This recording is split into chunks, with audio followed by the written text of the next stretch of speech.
সুপ্রভাত, good morning. কেমন আছেন বন্ধুরা?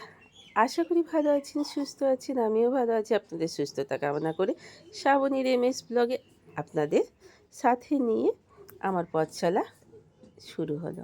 সকাল সকাল উঠি, বাসি কাজ আমাদের মেয়েদের। তো প্রতিনিয়ত ওই একই দিন, একই রাত, একই সবই আমাদের কাছে এক। তো একই যেহেতু কাজকর্ম, তো চলে এসেছি বাসি কাপড় চোপড় কেচে নিয়ে। সকালের যে কাপড়গুলো আমি পরি, দুটো কাপড় পরি অল্টারনেটিভভাবে, সেই একটা পরে নিয়েছি। উঠোন ঝাঁটটা শেষ করে নিয়ে এবার আমি চলে এলাম ঠাকুরের বাসনগুলো আগে ধুয়ে নিচ্ছি। জান তো অনেক ঠাকুরের বাসন, যেহেতু বাড়িতে পুজো হলো মা মনসার, তো অনেক বাসনে পুজো টুজো সব দিতে হয়েছিল। সেই সবগুলো কয়েকটা এদিক ওদিক ছড়িয়ে ছিটিয়ে ছিল। আর কিছু তো নিত্য পুজোর তো আছেই, যেমন সাজি আছে, তারপর ঠাকুরের নিত্য পুজো থালা গ্লাস এগুলো তো আছেই। তো চলুন এবার ঠাকুরের বাসনগুলো রেখে দিয়ে এবার গরম জলে না কাপড়গুলো একটু দিয়েছিলাম। ঘেমে ঘেমে কাপড়গুলো যা অবস্থা, আর গরম জলে এত গরম যে আমি হাতে করে তুলতে পারছি না, মা হাসছে। তো যাই হোক কাপড়গুলোকে কেচে শুকোতে দিয়ে এবারে চলে এলাম। মাছগুলোকে ম্যারিনেট করে নিয়েছি। ম্যারিনেট করে নিয়ে এইবার আমি মাছগুলো ঝাল করবো। বাবি কাল আসেনি, তো যাই হোক বাবি আসেনি বলে রান্নার অতটা সেইভাবে তেমন কোনো ইয়ে নেই। কিন্তু সারা দিন আজকে আমার টালমাটাল, আজকে 4 দিন 5 দিন ধরে বাচ্চুবাবুর ভীষণ শরীর অসুস্থ। ওকে নিয়ে আমার সংসার বেশ টালমাটাল, কোন দিকে যাব, কোন দিকে কি করব। আগেই তো আমার এই মানে কি বলবো আপনাদের, নিম্ন মধ্যবিত্ত সংসারে কাজের মানুষ যদি সংসারে বাড়িতে থেকে যায়, আর ও যেভাবে যা কাজ করে দিন আনা দিন খাওয়ার মতনই, মানে নো ওয়ার্ক নো পে, সেই রকম কাজ করে, সেই মানুষ যদি বাড়িতে বসে যায়, সংসার আমার টালমাটাল চারিদিক থেকেই। তারপরে অসুস্থ, এইভাবেই আমার দিনাতিপাত, মানে দিনাতিপাত যেটাকে বলে, তো চলছে। তো আমি একটুখানি গুঁড়ো মশলা একটা ইয়েতে বাটিতে ভিজিয়ে দিলাম তরকারিতে দেবো বলে। তো চলুন, তো আজকে ভাবলাম পেঁপে আলু আর মাছ দিয়ে একটু ঝোল করব, সেই জন্যই মশলাটা ভিজিয়ে দিলাম। এদিকে ভাতটা অলরেডি হয়ে গেছে, ভাতটাকে এবার নামাবার সময় হয়ে গেছে। তো এদিকে সেই সেই গঙ্গা পুজো এখনও যে চলছে, মায়ের পুজো, মাইক বাজে বাবারে, গলা দিয়ে কিরম ঢেকুর উঠছে দেখেছেন? কত রকমের ঢেকুর বলুন, ঢুই ঢাই ঢুক ঢাই, কত রকমের ঢেকুর ওঠে গলা দিয়ে। তো সেই সব উঠছে। তো চলুন, যেন মনে হচ্ছে কত কী খেয়েছি, খেলাম তো চামড়ি। তো যাই হোক, এবার আমি চলে এসেছি একটুখানি। আমার মা এলেই না খালি ডিমের শাক করে, তো আমিও বেরিয়ে পড়ি কোমরে পেতে নিয়ে। চলে গেলাম, গ্রামের বধূ তো আমি, তো চলে গেলাম ডিমের শাক তুলতে, পেয়েও গেলাম। বেগুন আলু দিয়া জম্পেস করে, দেখুন দেখেই মনে হচ্ছে না একটু খেয়ে নিই। তো চলুন, এখানে মাছ ভাজাটা করে রেখে দিয়েছি, ওই যে আমার বাড়িতে যে খায় তার জন্য আলু ভাজা, ডাল। তার খাওয়ার আবার খুব ফ্যাসিনেশন আমার মেয়ের মতো, উনি ভাজা ভুজি বেশ একটু তেল তেল রান্না উনি খেতে পছন্দ করেন। তো ডাল করেছি ওনার জন্য, এইগুলো সব ভিজে ভাতও আছে, সব কিছু আছে, ওনার আলু ভাজা এইসবগুলো রেডি করে রেখে দিয়েছি। তো চলুন, আর রাত্রে যদি একটুখানি স্টু ফু করি, সেই জন্য একটু রসুন ছাড়িয়ে রেখে দিয়েছি। এবার রান্নার মেনুগুলো আপনাদের সব দেখিয়ে দিলাম। তো রান্না খাওয়া দাওয়া শেষ করে নিয়ে এইবার টেবিলটাকে একটু মুছতে চলে যাবে। একটুখানি ভীষণ তেল তেল হয়েছিল জানেন তো, তাই জন্য একটুখানি সার্ফ দিয়ে দিলাম। আমাদের বাংলা ঘরের বাঙালিয়ানা এইগুলো কী বলে, আমাদের যেমন নিম্ন মধ্যবিত্ত ঘরের মতো, নিম্ন মধ্যবিত্ত ঘরের ওপরে টেবিলটার ওপরে কভারটা ছিল, ছিঁড়ে গেছে বলে সেই থেকে আর লাগানো হয়নি। আর ওই চলছে, ওই হচ্ছে, ওই হবে, এইরকম ভাব আর কি মনের মধ্যে। আর বাচ্চাবাবু প্রত্যেক দিন যেই ভাত দেখছে সেই বমি টমি করে একাকার করে, বমি টমি পরিষ্কার করে নিজেকে ওকে বসিয়ে দিয়ে ঘরে, তারপরে সারা দুপুরটা না খেয়ে থাকবে, তাই জন্য শশা মুড়ি ওকে দুটো দিলাম। এত ভাত দেখলেই বমি করে ফেলছে প্রত্যেক দিন। তা ভাতগুলোকে সব মাছ টাছ যা যা ঝোল ঝাল করেছিলাম সব কুকুরকে দিয়ে এলাম। এবার শশা মুড়ি ওকে দিচ্ছি, ঘরেতে বসতে বলেছি, শুতে বলেছি। তো চলুন ওকে মুড়ি দিকে, দেখুন এদিকে ফোন নিয়ে নাম্বার সেট করছে। এতক্ষণ ধরে শরীর এত অসুস্থ, বমি টমি করলো, এত জ্বর, একেবারে পুরো 2-3 করে জ্বর উঠে যাচ্ছে এই ঠান্ডা গরমে, জানেন তো। সে ওকে তো একবার এসিতে ঢুকতে হয়, আবার এসি থেকে আবার বাইরে রোদে কাজ করতে হয়। যে বললাম কাজ কী করে সেটা আপনাদের জানিয়ে দিলাম।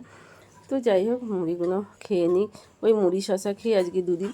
আর জ্বরের তাড়না, আর খালি গায়ে থাকেই প্রচণ্ড গরমে, কী আর বলা যাবে বলুন। তো এটা একটু অ্যাভয়েড করে নেবেন, কিছু বলার তো কিছু নেই, কারণ যা প্রচণ্ড গরম, মানুষের গায়ে যা ঘাম আর ঘামাচি বেরিয়ে যাচ্ছে, আমার তো আপনাদের দেখাতে লজ্জা করছে, গোটা বডিতে শুধু ঘামাচি। জ্বরটা ভীষণই আছে, ভীষণই সংসারে ওকে নিয়ে ভীষণই টালমাটাল অবস্থা চলছে, কিন্তু কিছু তো করার নেই। ডাক্তার দেখাতে নিয়ে যাবো বিকেলবেলায়, 5টার সময় ডেট দিয়েছে। তো বেরিয়ে পড়লাম, উঠে পড়েছি, এবার ওকে নিয়ে যাব। টোটো এখনও আসেনি। উঠে পড়ে বাসন কোসন মেজে সব রেডি করে রেখে দিয়েছি। মা আছে তাই অনেকটাই কাজের সাশ্রয়।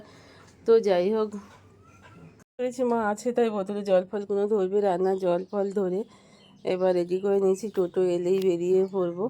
তো চলুন দেখি গিয়ে কত দেরি হয়। মানুষটাকে যতক্ষণ না ডাক্তার দেখাতে পারছি ততক্ষণ মনে কোনো শান্তি টান্তি নেই, পায়ে লাগছে বলছে। তো সেটা আপনাদের শোনাতে পারলাম না। ডাক্তারখানায় চলে এসেছি, ডাক্তারবাবু দেখছেন চেম্বারে। তো দেখি দেখানোর পর কি হয়েছে না হয়েছে বলে। তো চলুন দেখানো হয়ে যাক আগে। একটা টেনশান সর্বক্ষণই কাজ করছে, কি হয়েছে কি হয়েছে। এমনি তো পায়ে তো ফলস করছে বা পাটা, ও একবার সেই ট্রেনে অ্যাক্সিডেন্ট হয়েছিল, সেই পায়েতে খুব লেগেছিল। ডাক্তারবাবু ওই কথাই বললেন যে নি ক্যাপ পরতে। তো বাড়িতে আছে, দেখি খুঁজে বার করতে হবে কোথায় আছে, আমার জন্য কেনা হয়েছিল। তো এইবার ডাক্তার দেখিয়ে বাড়ি ফিরছি। তো বাড়ি ফেরার পথে আমাদের শহরটাকে একটু দেখিয়ে দিলাম। জিটি রোডের পরিস্থিতি, এখানে ট্রাফিকে আটকে আছি, নাহলে এতক্ষণ বেরিয়ে যেতাম। তো চলুন, দেখতে বেশ ভালোই লাগে চারিদিকে। সবসময় তো বাড়ির মধ্যে বন্দি হয়ে থাকা, সেই বন্দি দশা থেকে মুক্তি পেতে হলে মাঝে মাঝে এরম বেরিয়ে পড়তে বেশ ভালোই লাগে। কিন্তু যাই হোক, কী আর করা যাবে, অসুস্থ মানুষ নিয়ে বেরোলে আর ভালো লাগে না। এখন যদি বাচ্চুর সঙ্গে সুস্থ অবস্থায় বেরোতাম তাহলে বাচ্চু বলতো যে চলো ফুচকা খাবে, কিন্তু আজ সেটা পসিবল নয়। বাড়ি এসে একদিকে চা চাপিয়ে দিয়েছি আর একটু চিকেন সিদ্ধ করে দিয়ে দিয়েছি। তো চিকেনটা অনেক দিন থেকেই ঘরে পড়ে আছে জানেন তো, ওই জন্যেই না ফ্রিজে ছিল, ওই জন্যই চিকেনটা আজকে করে ফেললাম। কয়েকটা দিন ধরে চিকেনটাকে ফ্রিজে রেখে দেবো বলুন। তো ভাবলাম বাবির জন্য একটু ভর্তা করে দিই, যত কিছুই থাক, মেয়েটারও তো মনে একটু আনন্দ দেওয়ার দরকার, আমি যদি না দিই। তো চিকেনটাকে আমি একটুখানি গোটা গরম মশলা দিয়ে আমি সিদ্ধ করতে দিয়ে দিয়েছি, অল্প করে নুন দিয়ে সিদ্ধ করা হয়ে গেছে। আর আমি আদা রসুনটা একটু বেশি দিয়েছি আর টমেটো দিয়ে একেবারেই পেস্ট করে নিয়েছি। আর কাজু বাটা যেহেতু দেবো, কাজু বাটাটা পরে বাঁটবো, তাই জন্য ভিজিয়ে রেখে দিয়েছি। আর আদাটাকে আমি আমি গ্রেট করে নিয়েছি। তো চলুন, আমি জিরে ফোড়ন দিয়ে দিয়েছি, গোটা গরম মশলা আবারও ফোড়ন দিয়েছি, আর গ্রেট করা পেঁয়াজটাকে দিয়ে ভালো করে ভাজিয়ে নেবো। আর একটুখানি কালারের জন্য 1 পিঞ্চ মতো একটু হলুদ দিয়ে দিয়েছি। অবশ্যই একটু কাশ্মীরি লঙ্কার গুঁড়োও দেবো, নাহলে দেখতে একদমই ভালো লাগবে না। তো চলুন কাশ্মীরি লঙ্কার গুঁড়োটা দিয়ে তারপরে এবার মশলাটাকেও দিয়ে ভালো করে কষিয়ে নেব।